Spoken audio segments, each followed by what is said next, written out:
Tere tulemast armastusest inspireeritud YouTube'i kanalisse ja täna teeme sellise rohelise, värske pokekausi pööneriga. Kõige põhja läheb meil siis riis, mis mille me ära keedame. Peale läheb pööner, mis on selline vegan kebab.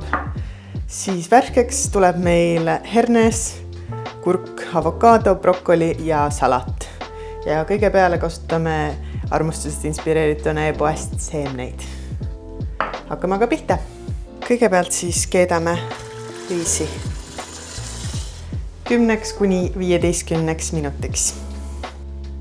Järgmisena lõikame kurgi.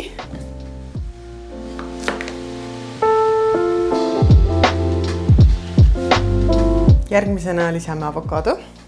Avokaado on selline mõnus rasvaallikas ja väga tervislik. Nii et pool avokaadot on täiesti paras kogus. Panna ühte pokekaussi. Pööneri laseme korra panni peal soojaks, et see on kõige parem, kui ta on korra soojaks tehtud kas panni peal või ahjus. Kuni see on selline mõnus pruunikas.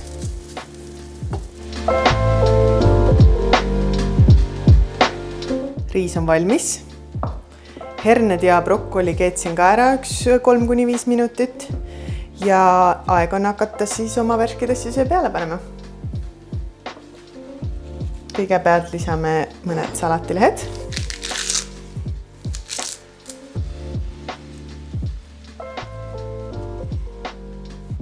Edasi brokkoli.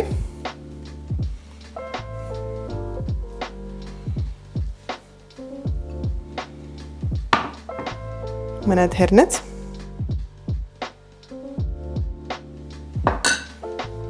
Kurk. Siis paneme peale pööneri, avokaado ja viimase asjana röstitud seemned.